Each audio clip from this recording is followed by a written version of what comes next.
नमस्कार दोस्तों। First information report यानी एफआईआर के बारे में आप सभी ने कभी ना कभी सुना तो जरूर होगा, लेकिन आखिरकार एफआईआर किस टाइप के केसेस के लिए रजिस्टर किया जाता है और एफआईआर के लिए हमारे नए क्रिमिनल कानून भारतीय न्याय सुरक्षा संहिता के अंदर क्या प्रोविजंस और चेंजेस किए गए हैं, इसके बारे में भी जानना हर एक भारतीय नागरिकों के लिए जरूरी है। दोस्तों, बहुत सारे लोगों के अंदर सवाल आएगा कि भैया इन कानून के बारे में जानकर हमें क्या फायदा होगा। ये कानून का चीज तो या तो कोर्ट कचहरी का मामला है या फिर पुलिस का मामला है। लेकिन दोस्तों, कोई भी लीगल प्रोसेस होती है, कोई भी कानून बनाया जाता है, उसका इंप्लीकेशन लोगों के ऊपर, हम भारतीयों के ऊपर, हम सिटीजन्स के ऊपर पड़ता है। क्योंकि कोई नहीं जानता कब आप किसी सिचुएशन में विक्टिम बन जाए या फिर किसी अनहोनी के कारण आपके अगेंस्ट चार्जेस लग जाए।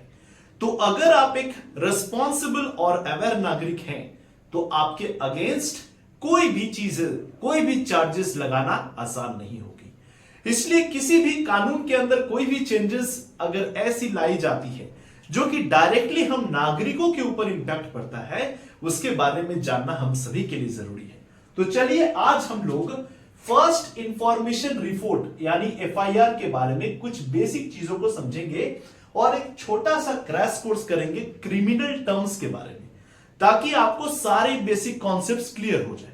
लेकिन आपसे एक रिक्वेस्ट, इस वीडियो को लास्ट तक देखिएगा, आपके लिए जरूर कुछ ना कुछ फायदा तो जरूर होगा। चलिए दोस्तों स्टार्ट करते हैं। तो देखिए, फर्स्ट इंफॉर्मेशन रिपोर्ट क्या है ये चीज। देखिए, फर्स्ट इंफॉर्मेशन रिपोर्ट की अगर लेमैन भाषा में समझाऊं मैं आपको, तो एक ऐसा डॉक्यूमेंट प्रिपेयर किया जाता है बाय द पुलिस ऑथोरिटीज, जिसके बेसिस पे पुलिस इन्वेस्टिगेशन स्टार्ट करती है।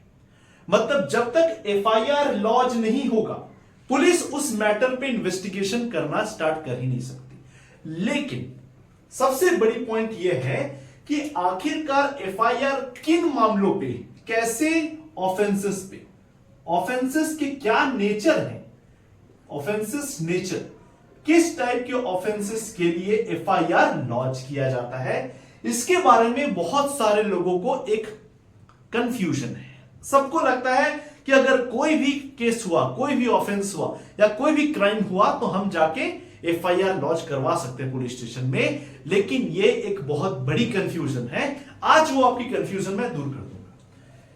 एफआईआर को समझने से पहले आपको थोड़ा ऑफेंसेस के नेचर समझना जरूरी है कि ऑफेंसेस कितने टाइप के होते हैं। ऑफेंसेस के जनरली दो टाइप होते हैं दोस्तों। कहने का मतलब, क्राइम जो होता है ना, क्राइम के दो टाइप होते हैं। एक होता है कॉग्निसेबल क्राइम, कॉग्निसेबल, और एक होती है नॉन कॉग्निसेबल, नॉन कॉग्निसेबल।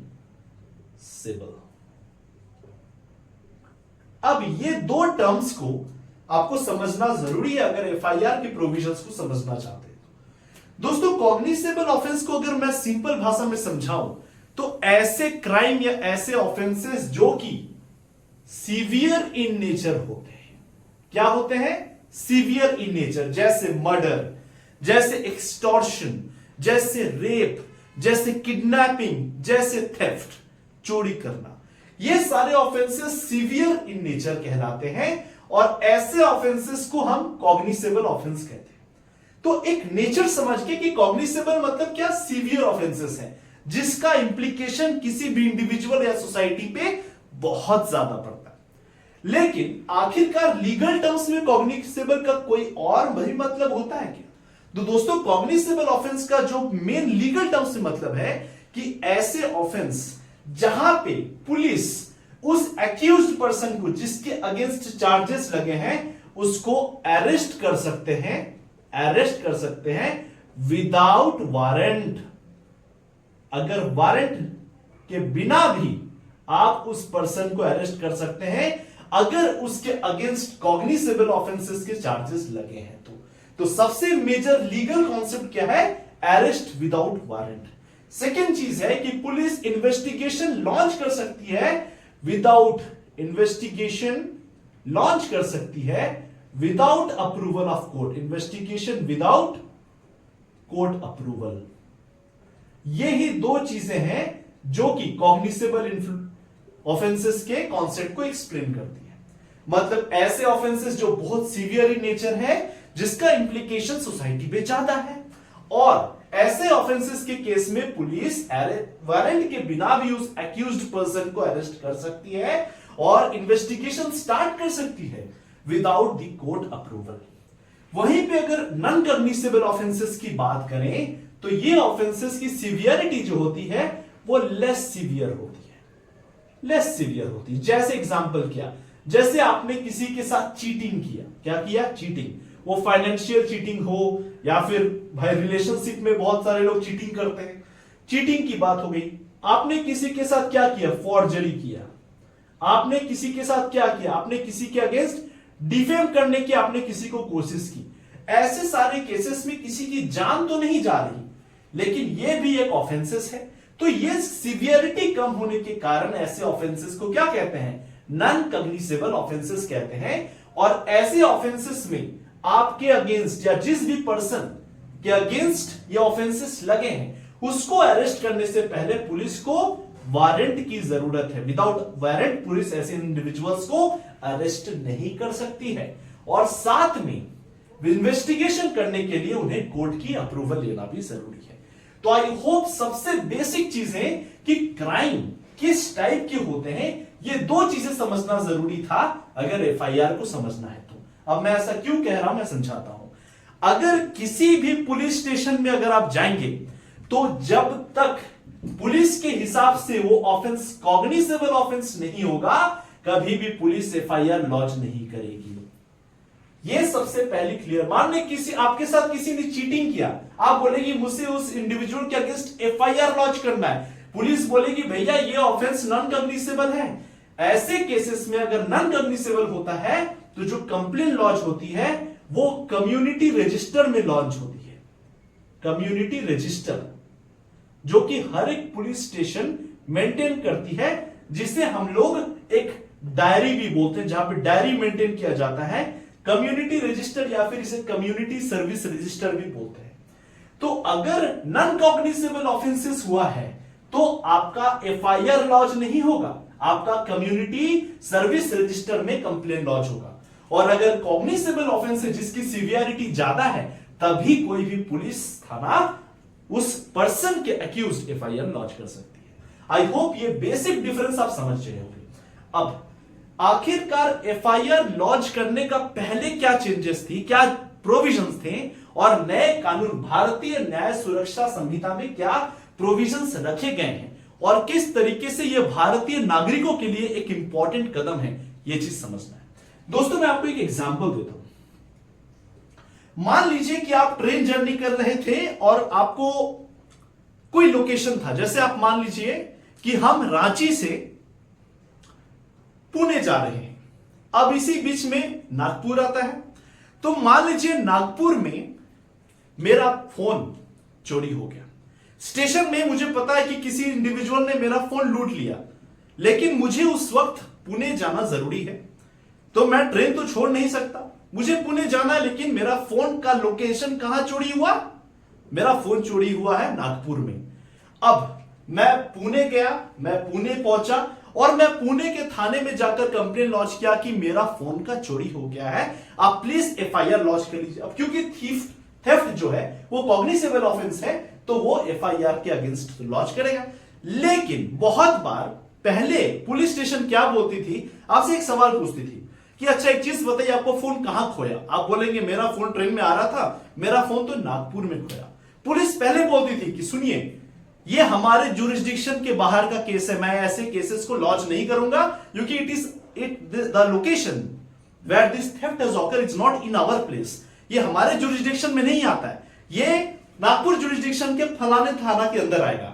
अब ऐसे केस में आपको कष्ट, क्योंकि आपको अब नागपुर जाके थाना लॉन्च करना पड़ेगा, एफआईआर लॉन्च करना पड़ेगा। तो ये प्रॉब्लम्स को देखते हुए, क्योंकि आप इन्वेस्टिगेशन जो चोर है उसके अगेंस्ट हम एफआईआर ही लॉन्च नहीं कर पा रहे, केवल इस प्रिंसिपल के कारण कि जुरिस्डिक्शन ऑफ ऑफेंस उस स्टेशन से बाहर है। तो ऐसे चीजों के कारण बहुत बार इन्वेस्टिगेशन लेट स्टार्ट होती है और जो एक्यूज्ड पर्सन है वो भाग निकलता है, फरार हो जाता है। तो ऐसे चेंजेस को देखते हुए, ऐसे टाइप ऑफ नेचर को देखते हुए भारतीय न्याय सुरक्षा संहिता के अंदर एक इंपॉर्टेंट प्रोविजन लॉन्च किया है, जिसे कहता है कि जीरो एफआईआर को मैंडेटरी किया जाए। जीरो एफआईआर को मैंडेटरी किया जाए। अब ये जीरो एफआईआर क्या है दोस्तों? जीरो एफआईआर एक ऐसी एफआईआर होती है जो कि इररिस्पेक्टिव ऑफ द लोकेशन जहां पे क्राइम हुआ है, इररिस्पेक्टिव ऑफ लोकेशन जहां पे आपका फोन चोरी हुआ है। अगर अभी आप पुणे जाकर किसी भी थाने में बोलिएगा कि मेरा फोन भले ही चोरी हुआ है नागपुर में, लेकिन मैं यहां पे केस लॉन्च करना चाहता हूं, अगर कोई भी पुलिस थानेदार आपसे कहेगा कि मैं ये केस नहीं ले सकता, तो आप सुपरिटेंडेंट ऑफ पुलिस के पास डायरेक्टली कंप्लेंट कर सकते हैं और बोल सकते हैं कि ये पुलिस ऑफिसर इस थाने ने मेरा कंप्लेंट को रजिस्टर करने से मना किया, एफआईआर नहीं रजिस्टर किया, और ऐसे केसेस में उस थानेदार के जो हेड हैं उसके अगेंस्ट चार्जेस लग सकते हैं। तो ये कहता है कि जीरो एफआईआर को सेक्शन 173 भारतीय न्याय सुरक्षा संहिता के अंदर मैंडेटरी कर दिया गया है, ताकि जो इन्वेस्टिगेशन प्रोसेस होता है उसमें डिले ना आ सके। ये सबसे मेजर चेंज किया गया है with respect to the FIR in the Bharatiya Nyaya सुरक्षा संहिता, ताकि जिसके अगेंस्ट क्राइम हुआ है उसके अगेंस्ट उसे थोड़ी सी हमें मदद दी जाए, उसे थोड़ा सा ईज मिले, ताकि वो दौड़ धूप ना करे और जल्दी ही अक्यूज्ड के अगेंस्ट इन्वेस्टिगेशन प्रोसेस स्टार्ट हो जाए। सेकंड इंपॉर्टेंट चेंज क्या किया? सेकंड इंपॉर्टेंट जो चेंज किया गया है विद रिस्पेक्ट टू टेक्नोलॉजी किया गया। अब ये क्या चेंज है?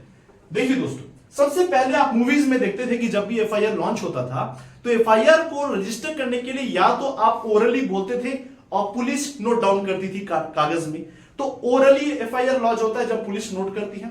सेकंड होता है कि आपने ऑलरेडी कुछ लिख के कि जो भी पर्सन है, जो भी घटनाएं घटी, आपको फोन नंबर वगैरह आपने अपने लिख के दिया, वहां पे साइन कर दिया और जाके थाना में दे दिए। तो दो मोड पहले से थे। क्या थे? ओरल मोड था जहां पे आप बोलते हैं और पुलिस नोट करती है। सेकेंड मोड है जहां पे आप खुद लिख के चले गए हैं एक लेटर में और आपने वहां पे साइन कर दिया है। लेकिन with the changing in the nature of technology अभी रिसेंटली ईएफआईआर को भी मैंडेटरी किया गया है।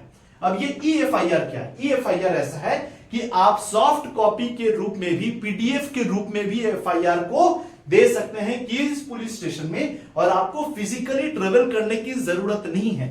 लेकिन ये एफआईआर को आपको 3 दिन के अंदर, 3 days फ्रॉम द ऑफेंस के अंदर आपको इसे साइन करके देने की जरूरत है। मतलब आपको ई साइन करना है उस एफआईआर में और आपको ट्रेवल करने की जरूरत नहीं है। तो ये हमने ई एफआईआर का प्रावधान लाया है ताकि कन्वीनियंस बचे, ताकि ट्रेवल टाइम बचे, ट्रेवल कॉस्ट बचे, और जो बेचारा विक्टिम है उसको ऑलरेडी वो मेंटल ट्रॉमा में है, सो उस पर्सन को थोड़ा सा हम क्या सांत्वना देने की कोशिश कर रहे हैं, थोड़ा सा उसे हम लोग असिस्ट करने की कोशिश कर रहे हैं विद द फॉर्म ऑफ ईएफआईआर। तो आई होप आप ये दो चेंजेस को समझ चुके होंगे कि क्या है एफआईआर, क्या है टाइप ऑफ ऑफेंसेस, किस टाइप के ऑफेंसेस में एफआईआर लॉन्च होगा, क्या दो चेंजेस किए गए एफआईआर से रिलेटेड। आई होप ये छोटा सा इंफॉर्मेटिव वीडियो आपको अच्छा लगा होगा दोस्तों। ऐसे और वीडियो को अगर आप रेगुलरली कवर करना चाहते हैं तो हमारा चैनल आपके लिए हमेशा रेडी है। हमारे चैनल को सब्सक्राइब कीजिए और इस वीडियो को ज्यादा से ज्यादा शेयर कीजिए दोस्तों। आज के लिए इतना ही। जय हिंद, जय भारत।